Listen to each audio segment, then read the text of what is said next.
₹250 पासला नव्हते. आईनं द्यायला उशीर केला. 15-20 दिवस 12वी सायन्सची कॉलेज चुकलं. आपल्याला माहीत आहे सायन्सचा अभ्यास कसा असतो. आणि मग त्या त्या त्या फ्रस्ट्रेशनमधून, त्या आगतिकतेमधून तिनं गळ्याला फास लावला.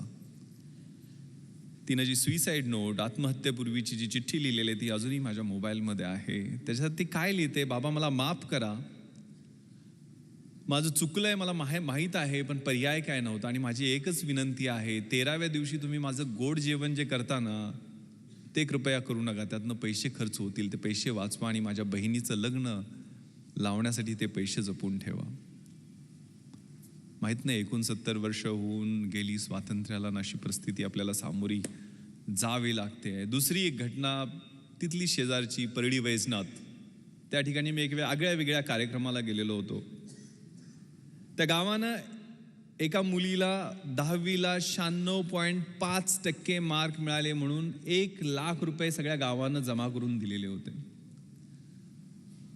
आता ही 96.5% मार्क मिळालेली 10वीतली मुलगी कुठल्या IAS IPS किंवा शिक्षकाच्या किंवा कुठल्या मध्यमवर्गीयाच्या किंवा कुठल्या उद्योगाच्या घरातली नव्हती.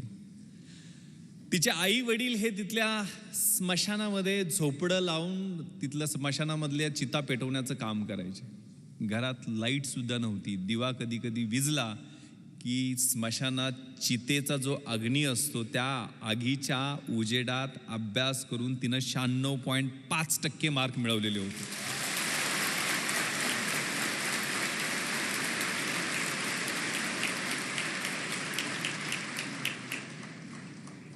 तिच्या आईला हेही कळत नव्हतं की 96.5% म्हणजे किती असतात. ती तिला समजून सांगत होती की 90 वर 6 असतात आणि त्या 6 वर परत अजून अर्धा असतो म्हणजे 96.5%. ज्यावेळेला तिचा चेक तो ₹1,00,000 देऊन तिचा सत्कार केला, तिचे हात थरथरत होते. तिनं ज्यावेळेला उत्तर त्या सत्काराला भाषण देऊन केलं ते इतकं प्रतिम होतं. ती काय म्हणाली की साहेब, मला बी हैदराबादला जायचं आहे, पण हैदराबादला मला त्या सैराटमधल्या परशा आणि आर्चीसारखं पळून जायचं नाहीये.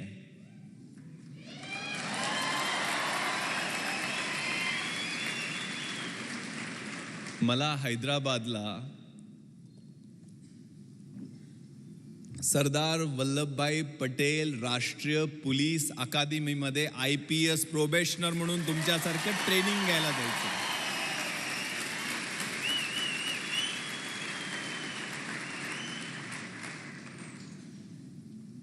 मला माझा भूतकाळ आठवला.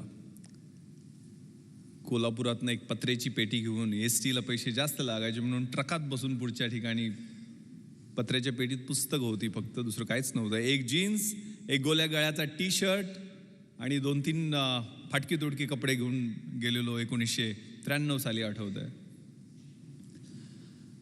मनामध्ये स्वप्न होती, मोठी स्वप्न होती.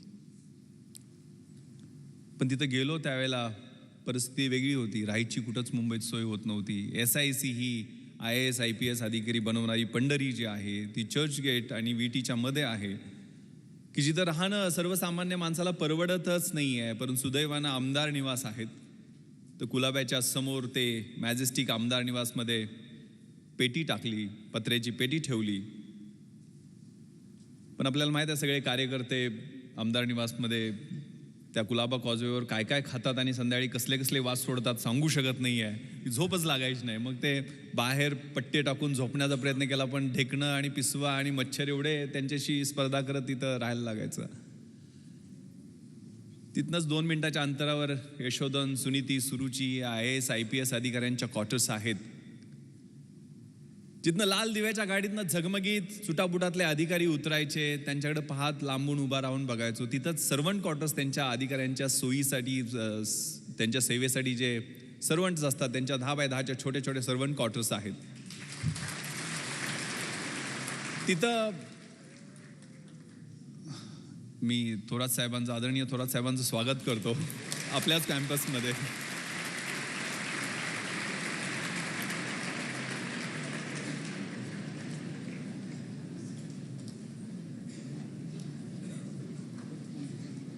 त्या 10x10च्या सर्वंट क्वार्टर्समध्ये सुद्धा त्यावेळेला राहायला सोय झाली नाही.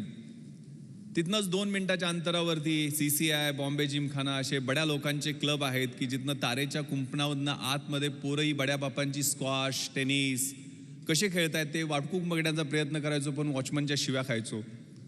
तिथनंच 2 मिनिटाच्या अंतरावरती मेट्रो नावाचं थिएटर आहे की जिथं मला आठवतं त्यावेळेला 1993-94ला शाहरुख खानचा कभी हा कभी ना हा सिनेमा रिलीज झालेला होता. आणि शाहरुख खानला बघण्यासाठी त्या बाउन्सरच्या शिव्या खात 2 तास उभा होतो. लांबून तो काहीतरी झलक त्याची दिसली, केस वाढलेले आणि आतमध्ये जाताना. 2 मिनिटाच्या अंतरावरती ताजमहाल हॉटेल आहे की जिथं कधी स्वप्नही पाहिलं नाही की आपल्याला चहा प्यायला मिळू शकेल. कारण चहाची त्यावेळची किंमत 25 रुपये असायची आणि खिशानं कधी 10 रुपयाच्या वर राईस प्लेट खाण्याची परवानगीच दिली नव्हती. संध्याकाळच्या वेळेला त्या समुद्रकिनाऱ्यावरती सूर्यास्त होताना डोळ्यातनं अश्रू गळायचे. आपल्याला हे जमेल का? एवढं मोठं स्वप्न IAS IPS होण्याचं आपण घेऊन मुंबईला आलेलो आहे का? इथंच कुठंतरी त्या दिलाय रोडवरच्या कामगारांच्या रूममध्ये सगळे नातेवाईक तिथं झोपायचे. एकानंतर एकाला एका बाजूला असे सगळे ओळीनं झोपलेले दिसायचे. तिथं झोपायला आणि काहीतरी काम करायला लागेल आयुष्यभरासाठी. फ्रस्ट्रेशन होतं, आगतिकता होत्या, मनात शंका होत्या, आत खूप सारे संघर्ष होते. पण एक खूप छान सुरेश भटांची कविता आहे. विझलो जरी आज मी हा माझा अंत नाही, पेटेन पुन्हा नव्याने हे सामर्थ्य नाशवंत नाही.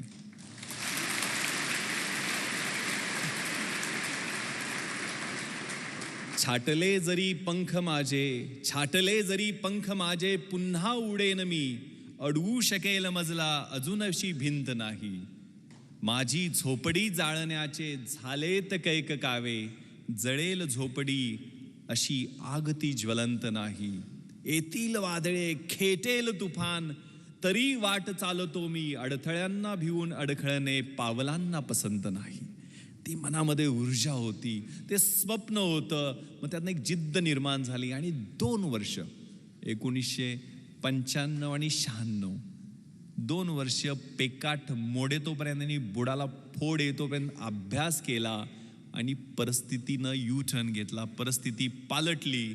IPS मध्ये निवड झाली. मुंबईत डेप्टी कमिशनर ऑफ पोलीस म्हणून नेमणूक झाली. ज्या ठिकाणी 10x10च्या सर्वंट क्वार्टरमध्ये झोपायला जागा शोधत होतो त्याच ठिकाणी 2200 स्क्वेअर फीटचा आलिशान फ्लॅट मरीन ड्राईव्हवरती शासनानं राहायला दिला.